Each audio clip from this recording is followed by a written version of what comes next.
अगर कोई भी हुकूमत किसी को पॉइंट करती देखिए ना ये और वो लेट्स से कि वो अपने आईनी और कानूनी दायरे में नहीं काम कर रहा, तो क्या इसकी जिम्मेदारी जो है वो लगाने वाले पर आयद होती है? हसन रजा पाशा साहब,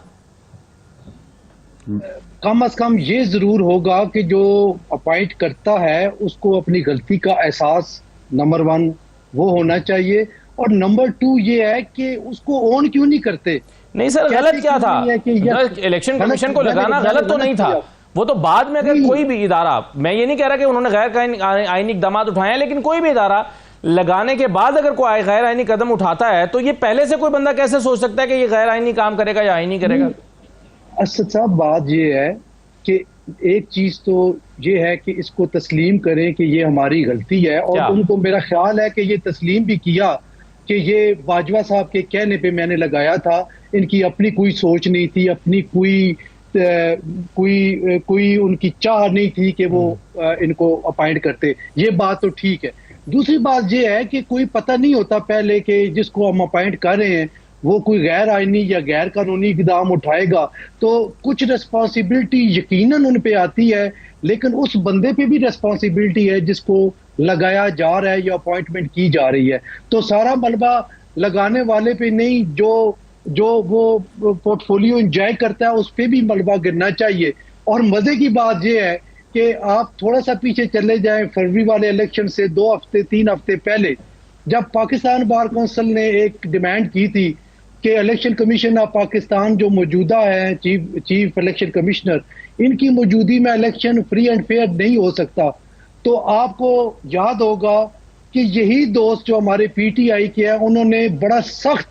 रिएक्शन शो किया और हमारे खिलाफ बोल पड़े कि हम शायद किसी पार्टी की बी टीम है और इलेक्शन को डीरेल कराना चाहते हैं। और मैंने उस वक्त भी कहा था कि ये आपके प्रोग्राम्स में बैठ के चीखो पुकार कर रहे होंगे कि चीफ इलेक्शन कमिश्नर जो है ये इसकी मौजूदगी में इलेक्शन ठीक नहीं हुआ,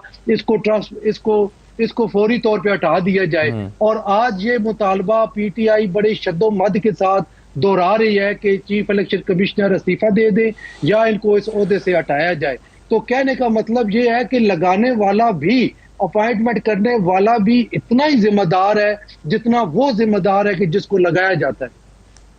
सही है। चलिए, एक जो सबसे अहम नुकता आज बार बार डिस्कस होता रहा है कोर्ट में जहांगीर जदून साहब, वो ये था कि आज़ाद उम्मीदवार जिन्होंने इलेक्शन में हिस्सा लिया था बतौर आज़ाद उम्मीदवार, क्या वो आज़ाद थे भी या वो तहरीक इंसाफ के मेंबर थे? अब इस पर सलमान राजा साहब ने लाहौर हाई कोर्ट में एक दरखास्त की थी, फिर वो जब सुप्रीम कोर्ट आए तो सुप्रीम कोर्ट ऑफिस से एतराज़ लगा के उसको वापस कर दिया गया। आज उस पर सुप्रीम कोर्ट ने कहा भी कि आपने उसको चैम्बर अपील क्यों नहीं की उसके लिए, और आप उसके अपील में क्यों नहीं गए। लेकिन आज जस्टिस मंसूर शाह साहब ने कहा कि ये हमारे सामने अगर नुकता होता या हमारे सामने मैटर आया होता तो बहुत बेहतर होता। आपके ख्याल में इस स्टेज पर सलमान राजा साहब क्या चैम्बर अपील फाइल करके इस सवाल का जवाब हासिल कर सकते हैं? पाशा साहब, आप इसका क्या जवाब देंगे? जी बिल्कुल,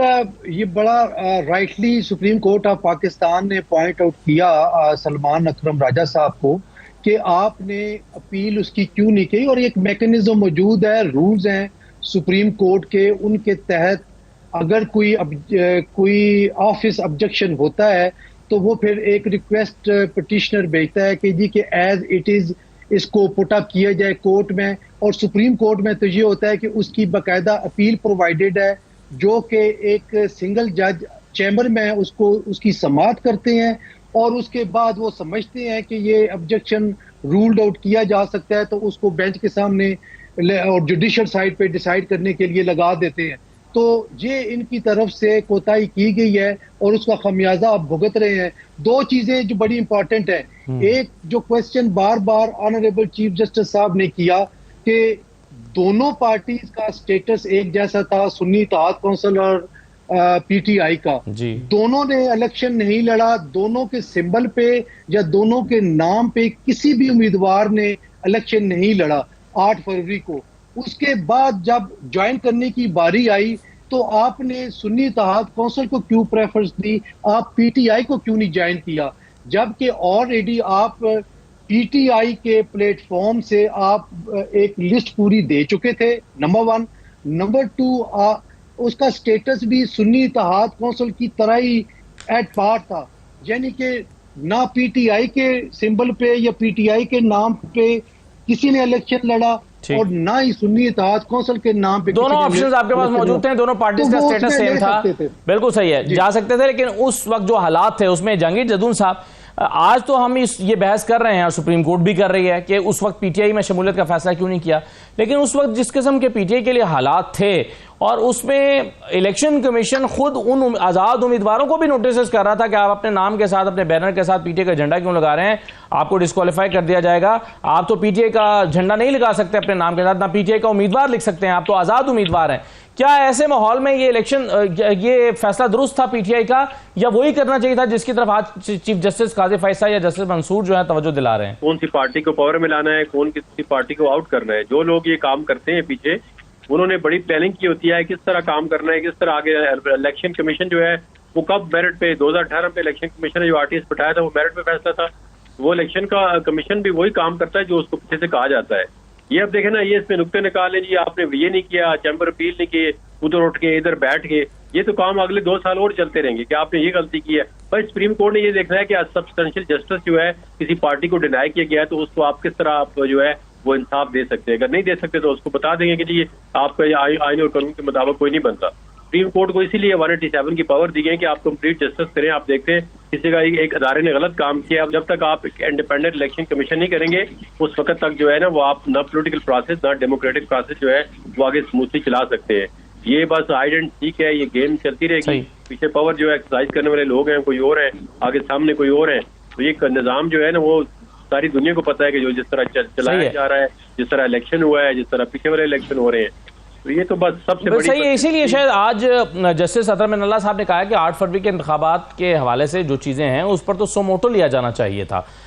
ये उन्होंने कहा है। मैं एक छोटा सा ब्रेक लेता हूँ, फिर अहमद अवैस साहब के सामने ये नुक्ता रखता हूँ और कुछ और सवाल भी, ख़ास तौर पर जब ये सवाल उठता है कि इस वक्त पाकिस्तान तहरीक-ए-इंसाफ क्या चाहती है, उन पीटीआई के मेंबर्स को पीटीआई का डिक्लेयर करवाना चाहती है जिन्होंने आज़ाद हैसियत में इलेक्शन